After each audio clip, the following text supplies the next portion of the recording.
जय सिया राम। एक बहुत ही महत्वपूर्ण विषय है विवाह के संदर्भ में। किस कन्या से विवाह करना चाहिए, शास्त्र किस कन्या से विवाह करने की आज्ञा देते हैं, इस विषय पर आज हम चर्चा करेंगे। देखिए, एक तो बहुत प्रसिद्ध है कि अपने वर्ण में विवाह करें। यदि आप ब्राह्मण हैं तो ब्राह्मण कन्या से विवाह करें, क्षत्रिय हैं तो क्षत्रिय कन्या से विवाह करें, वैश्य हैं तो वैश्य कन्या से विवाह, और शूद्र हैं तो शूद्र कन्या से विवाह। तो ये कहते हैं सवर्ण विवाह। और यदि इससे पृथक होता है तो ये असवर्ण विवाह होता है। उसी प्रकार सगोत्र विवाह, जो सगोत्र विवाह होते हैं वे भी निषिद्ध माने गए शास्त्रों में।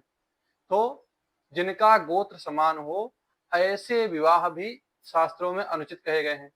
मनु महाराज का मनुस्मृति में एक वचन है, असपिंडा चया मातु असगोत्रा चया पितु सा प्रशस्ता दयाती नाम दार कर्मणि मैथुने। जो कन्या माता की 6 पीढ़ियों में ना हो और पिता के गोत्र में ना हो, ऐसी कन्या दुजातियों के लिए प्रशस्त कही गई है, उत्तम कही गई है। ऐसी कन्या से विवाह होना चाहिए। दूसरा एक विचार किया जाता है कि समान गोत्र ना हो। तो इस विषय में महर्षियों का वचन है, यदि समान गोत्र है और समान प्रवर है तो विवाह नहीं करना चाहिए। यदि असमान प्रवर हो रहे हैं, गोत्र तो समान है किंतु प्रवर असमान है, तो विवाह हो सकता है। जैसे जिस प्रकार कौशिक गोत्र के 3 प्रवर प्रवराध्यायी में प्रसिद्ध हैं। प्रथम है कौशिक अत्रि जमदग्नयस त्रयः प्रवराः। दूसरा है उतथ्य विश्वामित्र देवरातस्त्रयः प्रवराः। अघमर्षण विश्वामित्र देवरातस्त्रयः प्रवराः।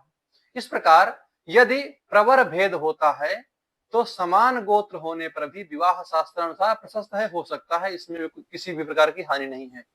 किंतु उत्तम मत यह है, जो यह हमने प्रवर के विषय में बताया कि प्रवर समान नहीं होने चाहिए, किंतु उत्तम मत तो यह है कि गोत्र ही समान नहीं होना चाहिए। सवर्ण विवाह होना चाहिए किंतु सगोत्रीय विवाह प्रशस्त नहीं है, शास्त्रानुसार ऐसी आज्ञा है। किंतु किसी कठिन परिस्थिति में ऐसा भी किया जा सकता है कि समान गोत्र हो, तो यदि बहुत कोई विशेष परिस्थिति बन रही हो तो प्रवर यदि समान नहीं है तो विवाह कर सकते हैं।